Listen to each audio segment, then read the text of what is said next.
Hello, my friends, and welcome back. Today, we're going to be taking a look at a clip where Marissa Matthews says even if you binge and purge to lose weight, you still have thin privilege. Apparently, all these people out here with restrictive EDs that are battling a deadly disease are actually exercising their thin privilege. Who would have thunk it? Yes, she actually says that. We're also going to be taking a look at a bonus clip. Before we proceed, please click the like button so that I may apply comb to mustache.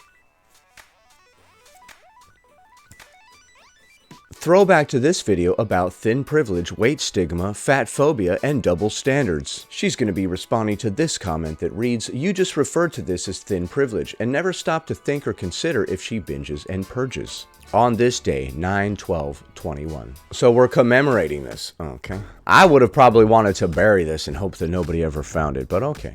It is thin privilege, and even if she does binge and purge, she still has thin privilege regardless of her eating disorder. Okay. So did she get the thin privilege before or after her hair started falling out?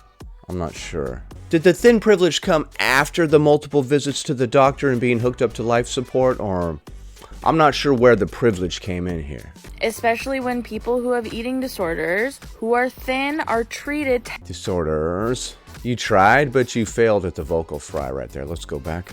Who have eating disorders. You need to study harder, okay? You need to study Aubrey Hoffer. It's pronounced eating disorder. Who are thin are treated 10 years faster than fat people. People who are thin that have EDs are treated 10 years faster than people who are thin. Okay. When fat people have eating disorders, we are not believed. Okay, well, which ED are you saying that you have when people aren't believing you? If a larger person said that they had binge ED, I think everyone would believe that. But if they go around saying they have a restrictive ED, yeah, it might take 10 years to convince everyone around you. You're lucky if you can convince them even after 10 years. Maybe 11 years into it, I'll believe you. I love the snide look on her face. It can take as long as 13 years to get diagnosed.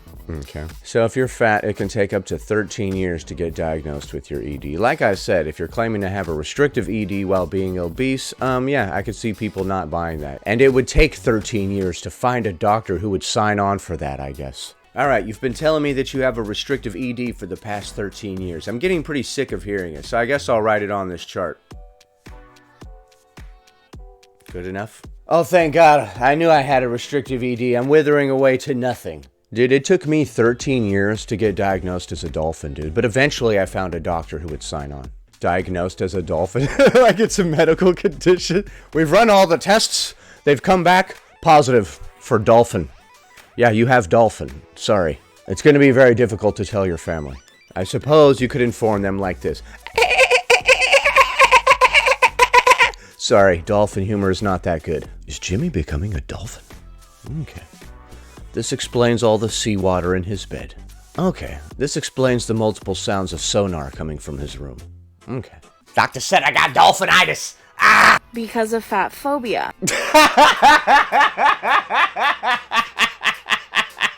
Man, shut the fuck up.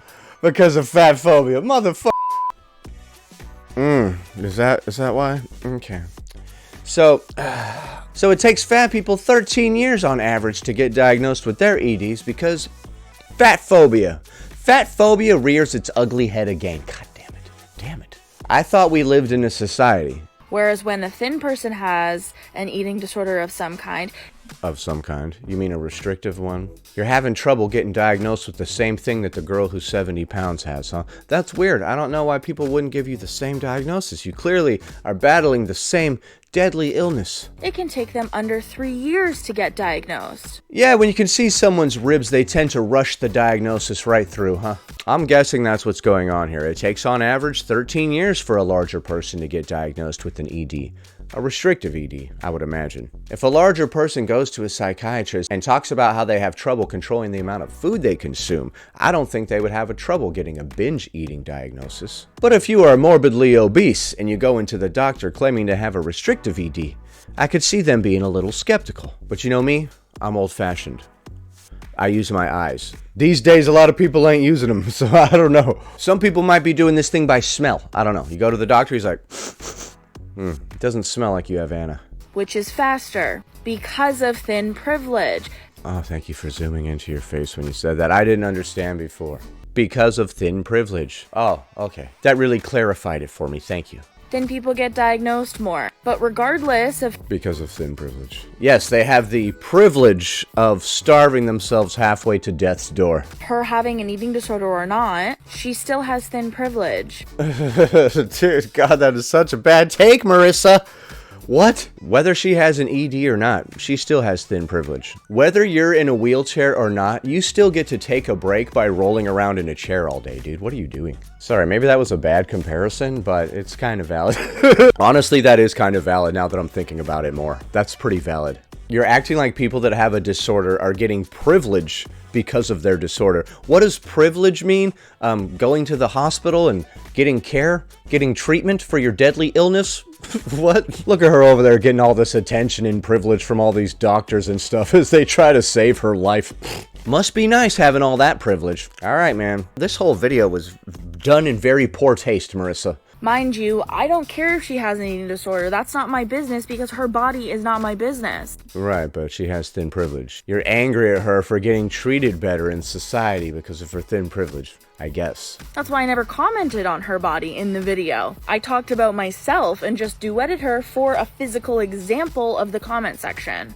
Okay, I don't know which video she's talking about. Probably should have edited that in there, but But at the end of the day, regardless of her having an eating disorder or not, people who are thin and have EDs still have thin privilege. It doesn't matter how smug the look on your face is. That doesn't make it true. If smugness equaled truth, then this would be a very true statement indeed. So my point still stands and yours doesn't. And yours doesn't. Dude, shut up. So my point still stands and yours doesn't. Okay, I guess you win then. I didn't know we could do that. We could say, my point stands and yours doesn't. We don't even have to have a good retort. In the middle of an argument, you're like, my argument wins and yours loses. The end. And then everyone's just like, oh, damn.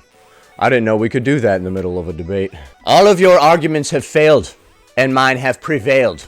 I win. I crown myself winner of this debate. The crowd just starts clapping. Yes. Yes. Alright, so that was horrific. What a bunch of bad takes from Marissa Matthews. People that are battling a deadly illness actually have thin privilege. So you're jealous of people that have restrictive EDs is what I'm getting from that. That's really weird. Next.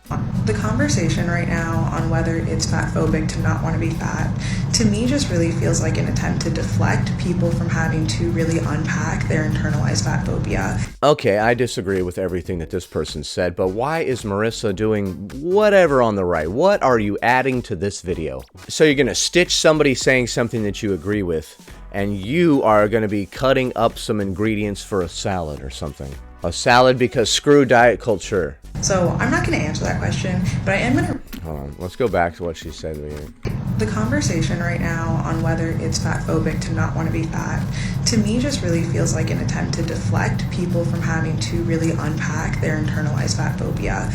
So people saying that not wanting to be fat is not fatphobic is their attempt to deflect from their own internalized fat phobia. What? That doesn't even make any sense. So if I say it's not fatphobic to not want to be fat, I'm deflecting from my own internalized fat phobia? No, I'm just answering a question. And that can be from both fat people and non-fat people.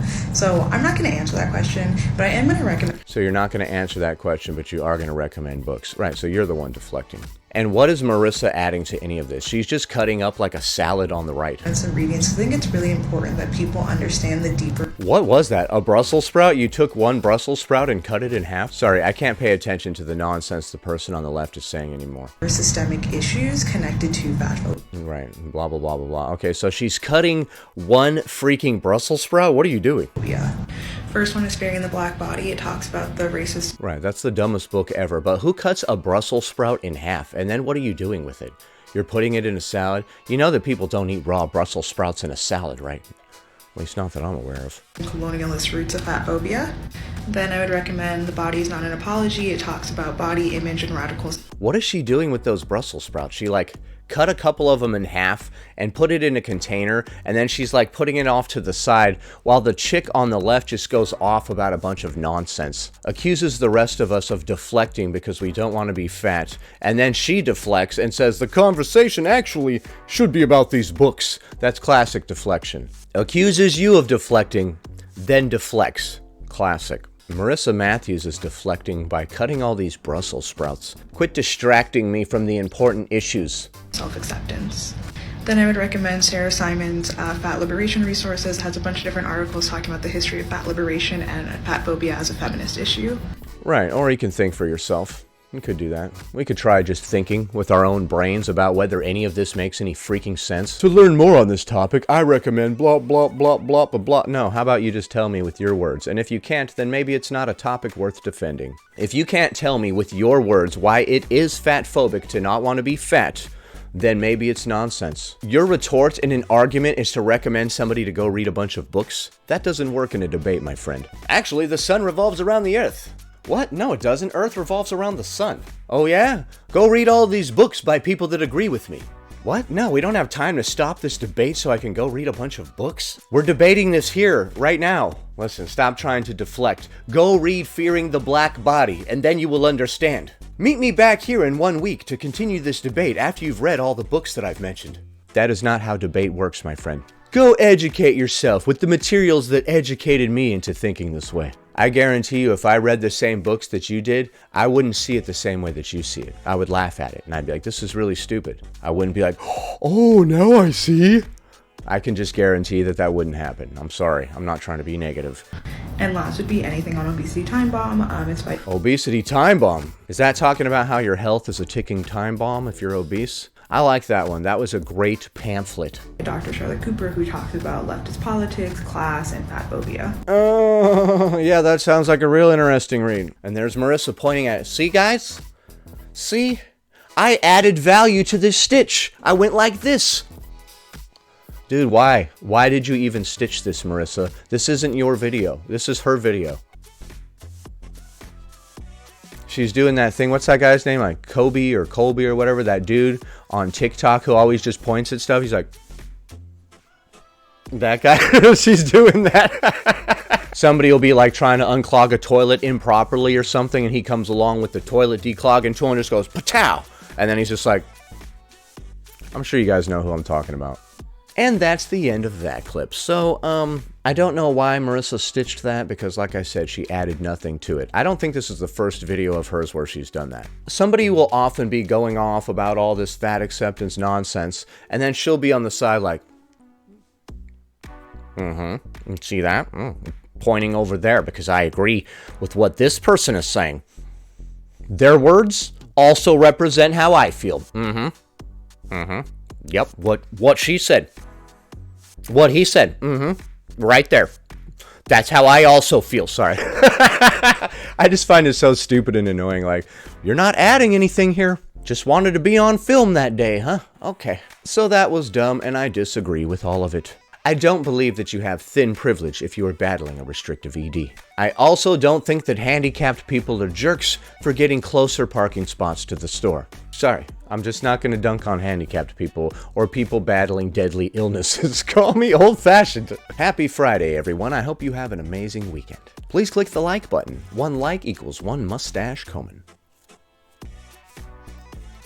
Anyway, that about does it. Thanks for watching, commenting, liking, and subscribing. And I'll see you in the next one.